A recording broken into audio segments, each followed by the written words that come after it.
Preparando o domingo para viver melhor o dia do Senhor. Nossa igreja está sempre cheia de cristãos em oração. Hoje é domingo, dia do Senhor. Vejam como reza o meu povo santo. O amor está voltando à nova geração. Nosso povo está rezando de mãos dadas com ele. Alô, você que acompanha a Rádio Excelsior da Bahia, este é o programa Preparando o Domingo. Eu sou Carlos André e nós vamos juntos refletir os textos do sexto domingo da Páscoa. É a leitura da Palavra de Deus que nos anima, nos restaura, nos dá aquele impulso para viver um tempo novo, esse tempo de vida que a ressurreição representa. A fé cristã é uma mensagem muito simples. Na morte ressurgiu a vida.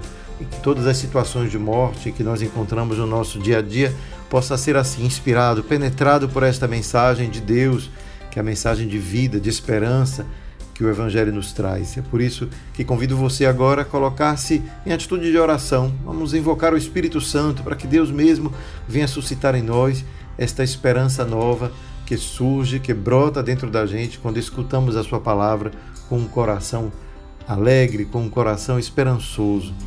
Façamos então agora esse tempo de oração, invoquemos o Espírito Santo. Vem iluminar, vem inspirar o pensamento, ó vem Espírito, língua de fogo, chama de amor, sopro.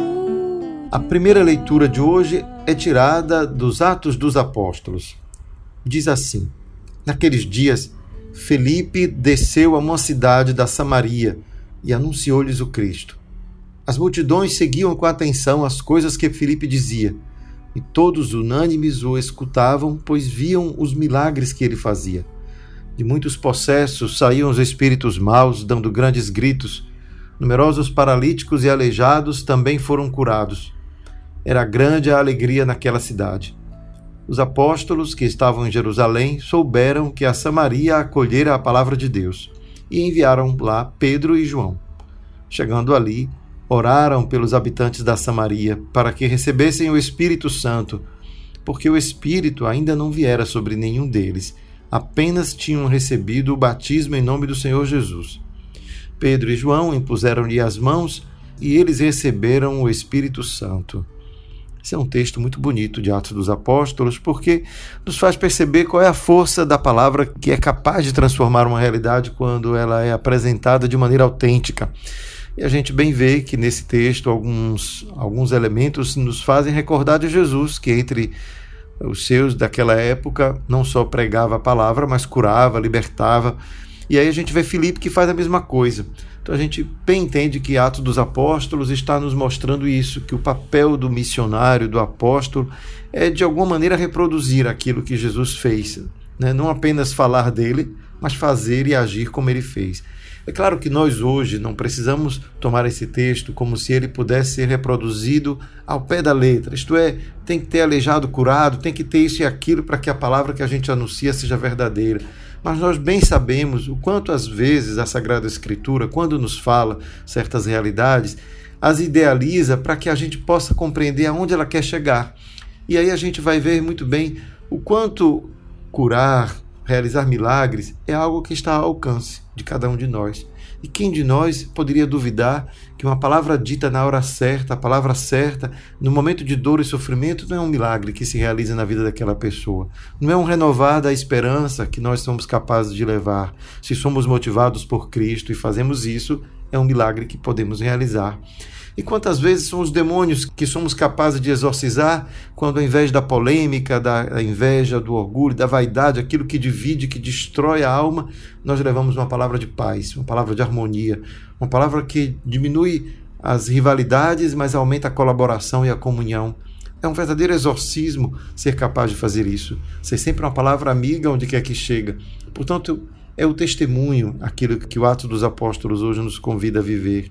Não apenas anunciar a palavra como se ela por si pudesse dizer algo que seja persuasivo, mas vemos o quanto ela é acompanhada de gestos, estes sim, persuasivos. E aí a gente conhece bem o ditado, né?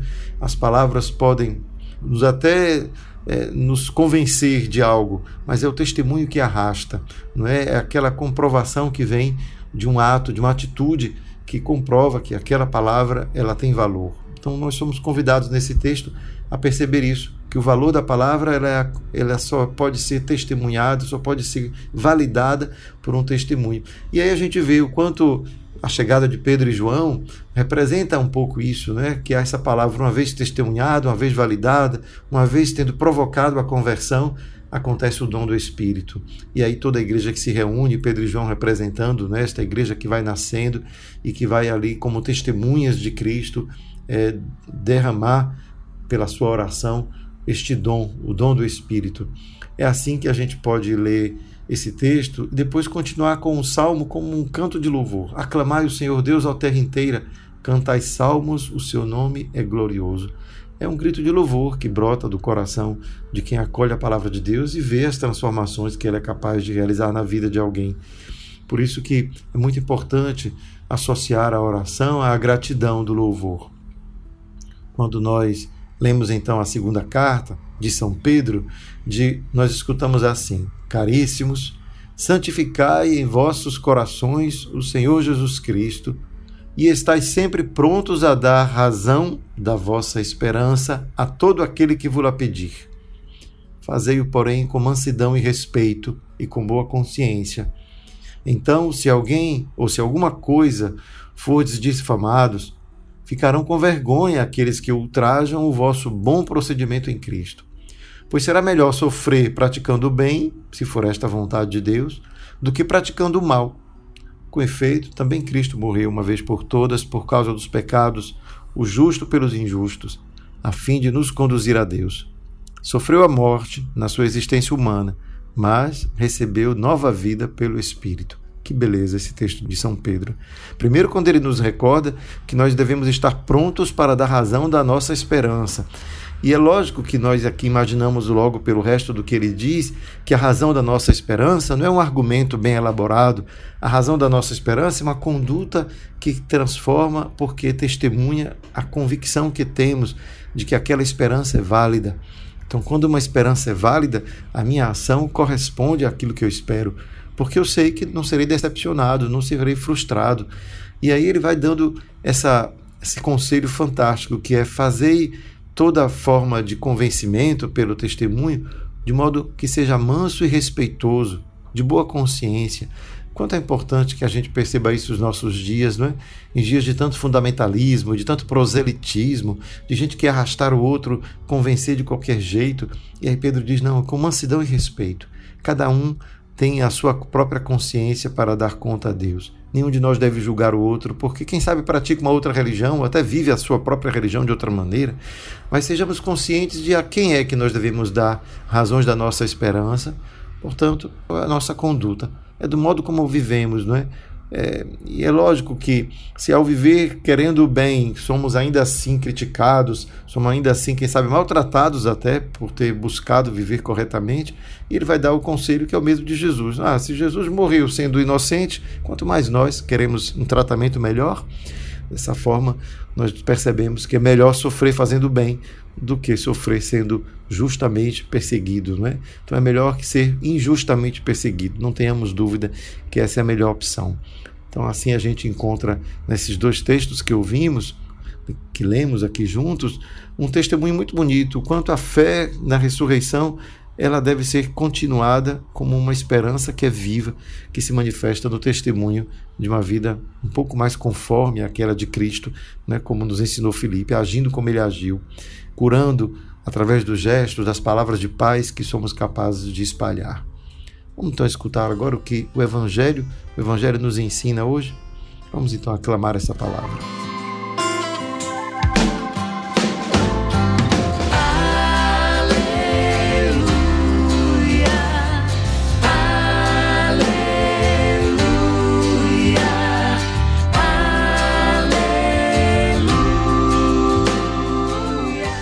Evangelho de Jesus Cristo segundo João. Naquele tempo, disse Jesus a seus discípulos: Se me amais, guardareis os meus mandamentos, e eu rogarei ao Pai, e ele vos dará um outro defensor, para que permaneça sempre convosco, o Espírito da verdade, que o mundo não é capaz de receber, porque não o vê nem o conhece. Vós o conheceis, porque ele permanece junto de vós e estará dentro de vós. Não vos deixarei órfãos, eu virei a vós. Pouco tempo ainda, e o mundo não mais me verá. Mas vós me vereis, porque eu vivo, e vós vivereis. Naquele dia sabereis que eu estou do meu Pai, e vós em mim, e eu em vós. Quem acolheu os meus mandamentos e os observa, esse me ama. Ora, quem me ama será amado por meu Pai, e eu o amarei e me manifestarei a ele. Esse Evangelho de João, ele se localiza logo depois do lava-pés, isto é, nos momentos finais da vida de Jesus. Ele faz parte daquilo que nós podemos chamar do testamento espiritual de Jesus antes da sua partida, da sua morte na cruz. E é bonito ver que aquilo que nós lemos foi escrito muito tempo depois que Jesus ressuscitou. Logo, tem uma característica importante quando nós pensamos nisso, é que a nossa leitura atual é uma leitura que podemos dizer é confirmada pela própria experiência de quem escreveu. Isto é, quem escreveu esse Evangelho está nos transmitindo a sua experiência de fé, que mostra o quanto Jesus ressuscitado permaneceu presente no meio dos discípulos através do Espírito, o Espírito que se derramou sobre a comunidade e deu a ela essa força, essa coragem para continuar anunciando o Evangelho, apesar das resistências aqui e ali, apesar de não terem sido compreendidos muitas vezes, até mesmo pelos irmãos judeus, como Jesus também o foi. Mas aqui essa comunidade que escreve, ela está começando a experimentar uma perseguição um pouco mais dura por parte do Império Romano. E aí a gente vê o quanto essa perseguição se reflete no texto, porque a gente vai ouvir: não vos deixarei órfãos, eu virei a vós. Isto é, não tenham medo, apesar das dificuldades, não tenham medo que tudo que está acontecendo possa vir a vos destruir, porque eu não vos deixarei órfãos, vocês não estão sozinhos. E essa mensagem toca o nosso coração hoje mais uma vez, não é? Porque a gente descobre que não estamos órfãos. E por que não estamos órfãos? Porque descobrimos que pelo Espírito Deus permanece presente no meio de nós. Isto é, a presença que Jesus inaugurou ao lado dos discípulos, essa presença divina em nosso meio, ela não se esgotou com a sua morte, mas ela foi perpetuada com o derramamento do Espírito. E o que é este Espírito, senão aquele que reaviva dentro de nós a esperança, a força, a alegria que veio da ressurreição, aquela mesma esperança que brotou quando da morte ressurgiu a vida. E aí nós dizemos: Jesus ressuscitou, preciso ter esperança. Alguém ressuscitou? E esse alguém era Jesus, era Deus mesmo? Então eu tenho que ter esperança. Não posso me entregar à morte, não posso deixar que ela tome conta dos meus pensamentos e que as minhas atitudes não reflitam esse desejo de vida que se manifesta na minha fé. É assim que nós encontramos na religião, na experiência espiritual, uma força interior espiritual de vida que deve nos levar a amar, não é? Afinal, a força de vida é aquela que leva ao amor. Não tem como não ser assim, não é? Somente a força de vida nos leva a amar, porque na verdade o amor estabelece relações. A morte é o rompimento dessas relações. É dali então que nós vemos o quanto a ressurreição ela é fundamental, não apenas para a gente pensar quando chegar o dia da minha morte, o que será depois da morte. Não, ela serve para a gente pensar o que está sendo a minha vida hoje. Será que eu estou vivo? Né? Será que eu realmente vivo hoje ou estou já vivendo uma morte em vida? E aí a gente descobre que restabelecer relações, criar laços de amor, significa, em outras palavras, viver o Espírito do ressuscitado, este Espírito Santo que permanece entre nós, porque cremos que Deus, ao nos dar o seu Filho Jesus, inaugurou a sua presença definitiva no mundo, em que nós todos somos convidados a ser outro Cristo. É uma tarefa de vida, da vida toda, mas é uma tarefa que nos enche de esperança, porque nos diz: é possível viver melhor, é possível construir essa utopia, né? Este lugar que não existe em lugar nenhum, que é uma fraternidade que pode superar as divisões, que pode nos fazer estender a mão, pode nos fazer olhar o outro com menos indiferença, né? E com mais empatia, e que tudo isso que faz parte da vida possa ser inaugurado dentro de nós por essa esperança. O Espírito foi derramado, Cristo ressuscitado está em nosso meio, é Ele que dá vida, que revigora as nossas energias graças à ação do Espírito que age em nós. Preparemo-nos, portanto, para celebrar na liturgia o Pentecostes, que daqui a 15 dias nós teremos a ocasião, então, de celebrar e de agradecer a Deus por este grande dom, o dom do seu Espírito. Vem, Senhor, em nós neste dia, nesta semana, restaurar tudo aquilo que possa ter sido destruído pela tristeza, pelas decepções, por aquela melancolia que nos vem por causa de uma perda que nos abateu, que nos magoou, que nos feriu, quem sabe? E tudo aquilo que possa, de repente, construir em nós um cenário de morte, seja agora também dentro de nós, infectado por esta semente nova da ressurreição, contaminado por esta esperança que vem do Espírito, impregnado desta força do alto, e que nós sejamos restaurados, é o que nós te pedimos, Senhor, que seja essa a maior graça da ressurreição na nossa vida. Abençoa-nos hoje e sempre, Pai, Filho e Espírito Santo. Amém. Se me amardes realmente, observai meus mandamentos. A meu Pai eu rogarei, e vos dará outro Paráclito. Ele permanecerá convosco para sempre. Ele permanecerá convosco para sempre. Nações, glorificai ao nosso Deus, anunciai em alta voz o seu louvor. É Ele quem dá vida à nossa vida e não permite que vacilem nossos pés. A meu Pai eu rogarei, e vos dará outro Paráclito. Ele permanecerá convosco para sempre. Ele permanecerá convosco para sempre. Toda a terra vos adore com respeito e proclame o louvor de vosso nome.